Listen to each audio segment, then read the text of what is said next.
Get out! You are dead to us, my parents shouted, just because I refused to co sign my sister's lease.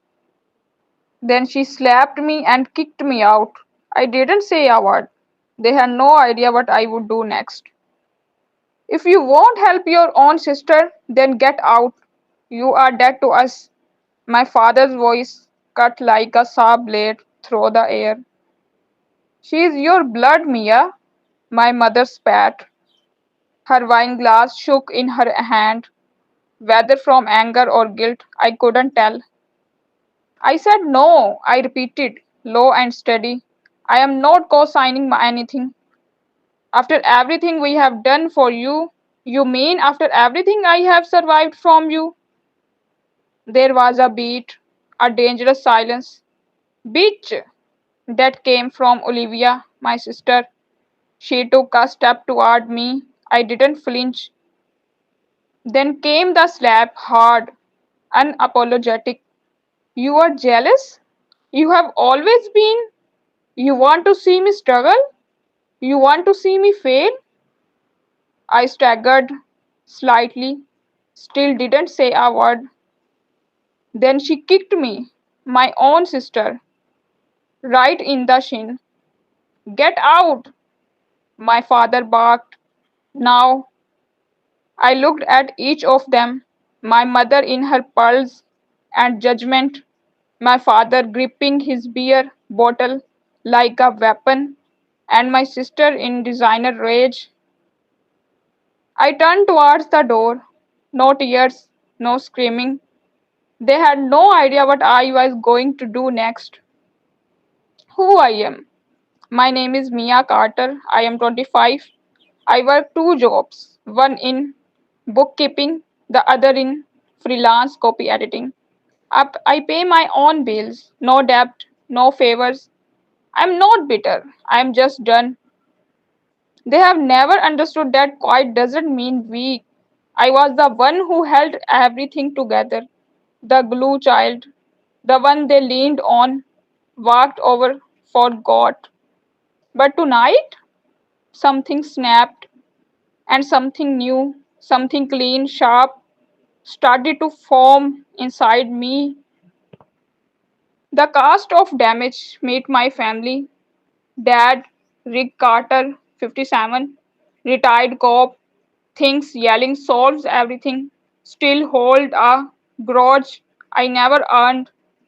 Gave Olivia the college fund meant for both of us. Mom, Lynette Carter, 54, Southern charm dipped in vinegar, loves her image more than her kids. Lied to me about grandma's will. Olivia, 24, golden child, pretty messy, reckless, has never had to clean up her own disasters until now. I just need your signature. It's nothing. Olivia whined last week, shaking the lease in my face like it was a gift, not a trap. I read it. She wanted me to co sign a lease on a luxury apartment. $2,500 a month. She's been evicted twice, maxed out three credit cards, and she had the nerve to call me selfish. It's not my job to save you from consequences, I told her. That's when she ran crying to our parents, and the ambush began. So, what if she messed up before? My mother argued. You have a stable job, you can afford it. You make it sound like I owe her my stability, I said. Your family, that means sacrifice. I have sacrificed enough. They didn't like that. I have supposed to stay in my lane, be the helper, the fixer.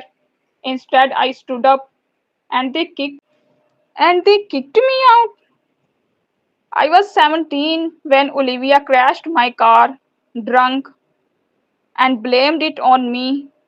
I got grounded, lost my college interview. My parents believed her. She cried and they forgave her. That's when I learned. In this family, truth doesn't matter, performance does. I covered for her again 2 years ago, bailed her out after she shoplifted a $300 purse. She said she would pay me back. She never did. They never knew until now. It was not a flash drive, it was a court document. 3 months ago, I legally filed to revoke power of attorney and remove myself from joint liability on the house my name was added to without my full consent when I was 19. My parents used my credit to get a second mortgage. They forget my signature. I didn't go to the cops. I went to a lawyer. Now that the documents were final, I dropped the paperwork in their mailbox before I left. They are liable now, not me. Also, the bank will be calling. Their secret is about to become very public. My phone lit up with call after call.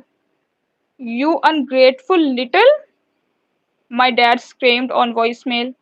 My mother's messages were quieter, tears, begging. We could lose the house. Olivia texted, you are dead to me for real. I didn't respond because I was not broken. I was free. I found a room for rent in a quiet suburb, a little backyard laundry in unit, no drama. My co-worker Sasha helped me move. No judgment, no questions, just kindness. I blocked my parents' number, but I left one mail email open. A week later, no one came through. Subject: I am sorry from my mother. I didn't know I should have asked. I am trying to understand. No excuses. Just I didn't reply. Not yet. But I didn't delete it either. It's strange, the silence after a storm. For years I thought peace would feel loud, like applause, like a victory parade for finally standing up for myself. But it doesn't. It feels like a quiet Sunday morning sunlight through blinds, coffee that doesn't go cold because no one interrupted me. It feels like not having to brace myself every time my phone buzzes. It feels like freedom. The first few days were hard, the kind of hard no one prepares you for, the grief that follows even when you are the one who walked away. I cried more than I wanted to admit, not because I regretted anything, but because I had to mourn the version of family I hope existed. The one I know knew never did. And grief, even when it's for something that hurts you, is still grief. But then came the little things. I decorated my room exactly how I wanted: soft greens, vintage books, a cork board covered in goals no one could laugh at or sabotage. I cooked dinner for myself, not because anyone expected it, but because I wanted to nourish my body. I took walks without needing to explain where I was going. I sat in therapy and said they hurt me and didn't feel guilt. And slowly, I began to rebuild, not just my life, myself. One night, about a month after I left, Olivia called from a blocked number. I didn't pick up, but I listened to the voicemail. She was crying. She said she lost the apartment, that mom and dad were fighting about money, that everything was falling apart. Then she whispered, why didn't you just help me? I paused the message, not because it hurt, but because I finally understood. She never saw me as a sister, just as a safety net. Weeks passed. My mother emailed again, this time longer. She admitted they would taken my credit without my consent, that it was wrong, that she was scared I would never speak to her again. I still didn't respond, but I printed it, folded it, slipped it into the back of a journal. Because people can change, but healing doesn't work on their timeline. It works on mine. A few days ago, I walked past a mirror and didn't flinch. I used to avoid mirrors, always searching for cracks. in my skin, my smile, my sense of worth. But this time I stopped, looked right into my own eyes, and for the first time in years I saw someone whole. Not perfect, not healed entirely, but whole. Don't know what the future holds for me and them. Maybe there will be real apology, maybe there won't. But I have stopped writing my worth in other people's handwriting. I have learned that love doesn't have to mean loyalty to abuse. That blood is not a bond when it's used to bind and blame. And most of all, I have learned that walking away was not the end of something, it was the beginning.